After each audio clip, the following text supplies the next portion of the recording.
Hello everybody, StarCraft here again for Game 2 between Naniwa spawning as the blue Protoss down on the bottom left side of the map, and in the top right it is Ace's Scarlett as the purple Zerg. Now this is Game 2 from IPL5, which stands for the International Pro League, which was a sweet tournament held in Las Vegas a couple of weeks ago. With all the best players, as it was held at the same time as the GSL. And a lot of the top players, the big name players, like, I don't know, DRG, Nesty, blah blah blah, they didn't actually do too well in the GSL, like everyone would have expected them to. But they still played a bunch of games in the IPL, so it's a really cool tournament to see. Everyone duking it out. But yeah, this is going to be game 2 between these two badass players. Naniwa, he is Swedish, but he's pretty much Korean. At the moment, he's living in the GOM TV household in Korea. Apparently, he's had a fair amount of controversy in the past. He's going to drop down that gateway at 13, interestingly enough. Because he's been... Apparently, he's a bit of a douche. Just in general, I don't know how true that is. That's just what I've read online.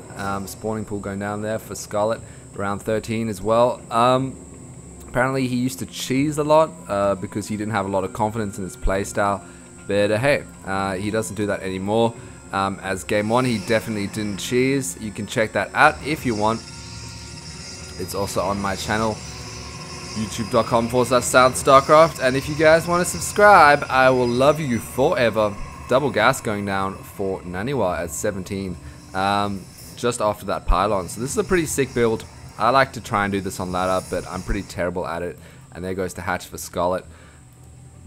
Interesting enough, going spawning pool first. Probably more typical build, but I guess it's not the greediest build. It's a bit safer. Naniwa hasn't done any scouting yet, I do believe.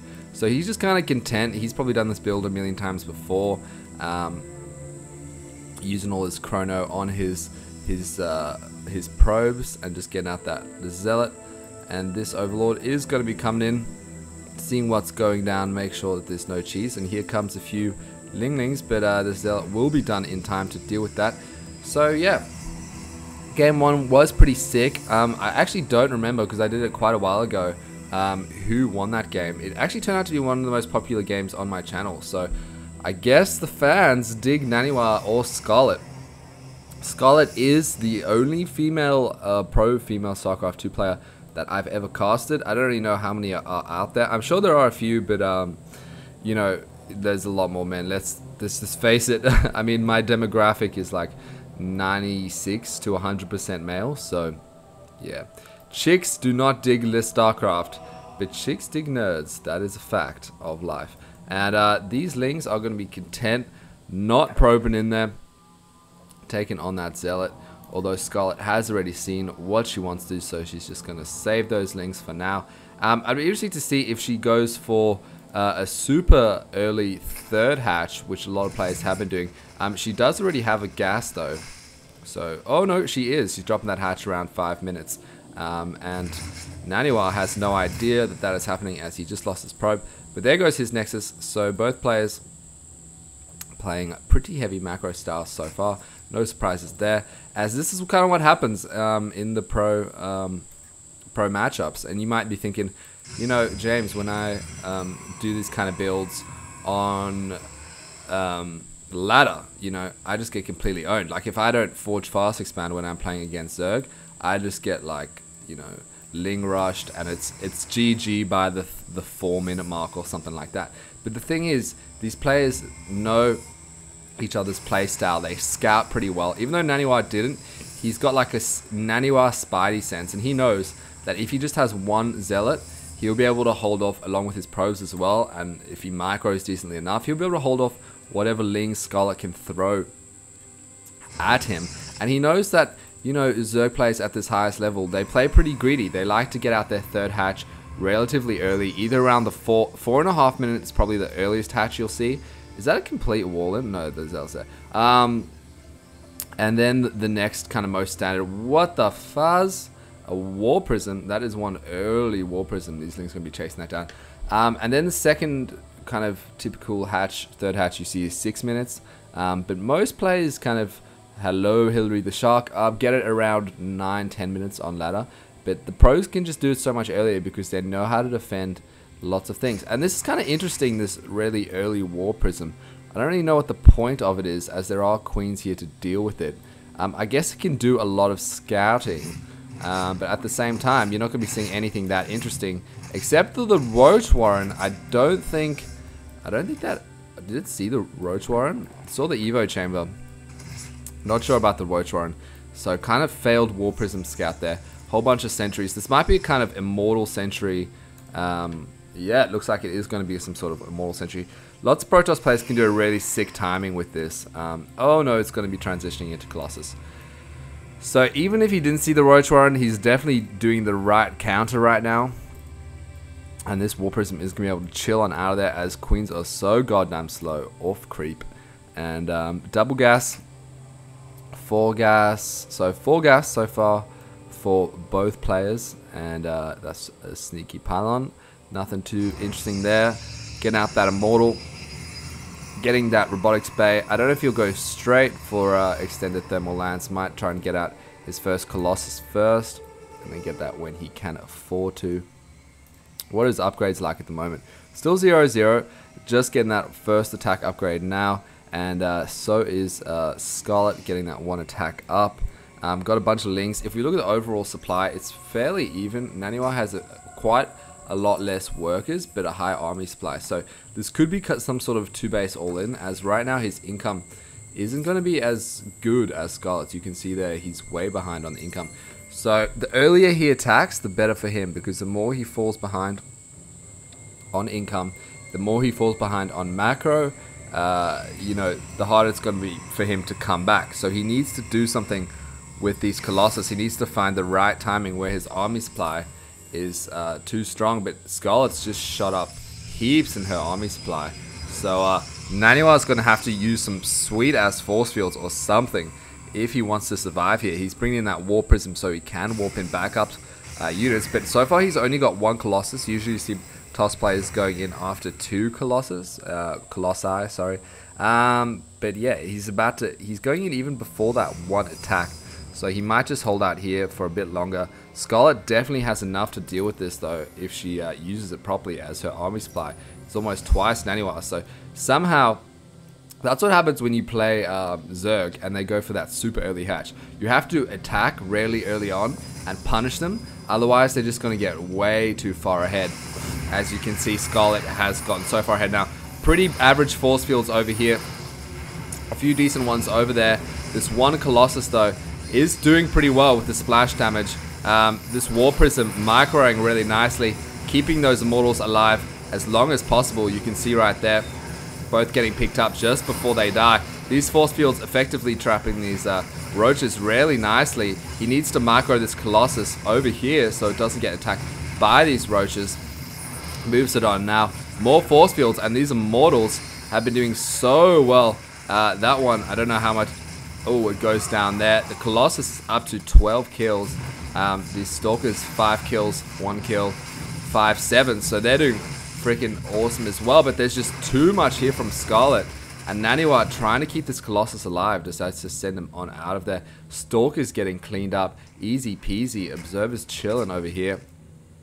And this Colossus is freaking out right now, going, oh god, that is not where I parked my car. And it does get taken out there. And right now, Naniwa, he really doesn't have anything left. He's got 7 army supply, which is shit all at this stage of the game. He's trying to get out more Colossi, getting the Thermal Lance, at the same time getting the Twilight Council. But hey, oh, here comes Scarlett, and he is completely screwed. He doesn't even have enough energy. Oh, he's got enough energy for 1 force field, and he's got 1 Colossus getting in the ground attack. But Scarlett has so much stuff. I don't know how Naniwa is going to hold this off. And like I said, that's the problem when you go up against super early 3-base Zerg, when they're being that greedy, getting a 5-minute third hatch. You rarely have to punish them. He needed to use that War Prism. Because remember when I checked the army supply earlier, he had effectively double the army supply. And then literally 2 or 3 minutes later, Scarlett's army supply... Oh, nice use of the corrupt ability there. Scarlett's army supply had like shot up by about 20 over Naniwa's. So he needed to attack when he had that slight advantage earlier on, when Scarlett was just producing drones, because as soon as she switched into army units, she just completely took over. So Naniwa is kind of slowly holding on right now. I don't know if he has... I don't think he has charge or anything like that. He is going to engage here. I question if that's the right thing to do. Scarlett's got to be very careful with these drones though, because the Colossus, you can see, does so much splash damage against them. And he needs to take a third base here if he's going to hold on. That second defense might be up. More Colossus is probably the best bet against Roaches. He is getting out Blink over Charge, which is interesting because he has no Stalkers yet and lots. But hey, oh, this creep is so annoying to deal with. You need to move your Zealot out of the way, otherwise your probe is just going to chill there all day long. And not... Whoa! And not drop the... there we go. Go drop your Nexus. How do you do that thing where you go to the right of zooming in? I don't know. Oh god, you brave probe. Overall resources lost though is very tied up. So even though Scarlett probably has a huge advantage right now with way more army supply, way more worker supply, you know, Colossi are pretty good. So we'll see. A lot of Lings though, and a lot of Roaches on the field. And I don't know if Naniwa is going to be a hold on to this third base. He does have 4 Colossi here though. And here we go. The cancel is forced there. And that's all Scarlett really wanted. So Naniwa needs to get ready to utilize this choke point here with that splash damage from the Colossi as much as he can. But Scarlett is just fallen so far ahead in the income as Naniwa has not been able to get up that third base. He needs some third base Viagra, man. You know what I'm talking about. You silly one-eyed shark. But yeah, more Colossi. Getting on another War Prism. Greatest Spire on the way for Scarlett. So I feel like once she gets out of Broodlords, that is going to be GG, man. Because Naniwa does not have enough Stalkers to deal with that. And Corruptor's already on the way for these Colossi. But if he can move in before the Corruptors pop out, don't underestimate Colossi with the Thermal Lance. They do a lot of freaking damage against what Scarlett has. She does have Infestors here. Oh god, no, she has the Corruptors. So this is going to be tricky for Naniwa. He needs to micro like a god right now. Force field's going down. You can see the attack command on the Colossi. One falls. Second one getting honed down. Oh god. It does fall there. Only 3 Colossi left. Third one is getting honed down. There are so many Corruptors here to deal with that. The Stalkers are trying to take them out, but there's just not enough here. And these Infested Terrans, man, they are so OP. And freaking Infestors, thank god they got nerfed in Hoths, man, because they're just too good in Wings of Liberty. And I know this probably isn't the time to have a balanced discussion, but Infestors just piss me off because they are so goddamn good. Once you have Infestors on the field, it's just GG, and there you have it. Naniwa, he was behind pretty much the whole time, and he just didn't attack at the right time. He needed to move out when his army supply was higher, because Scarlett went for a heavy macro style, definitely favored the mid game, and once it entered the mid game, once she got those Infestors and the Corruptors, you know, once Naniwa lost this Colossus, it was game over. So that's game 2. I am going to go ahead and cast game 3. I hope you guys enjoyed it. Subscribe if you did, and I will see you guys later.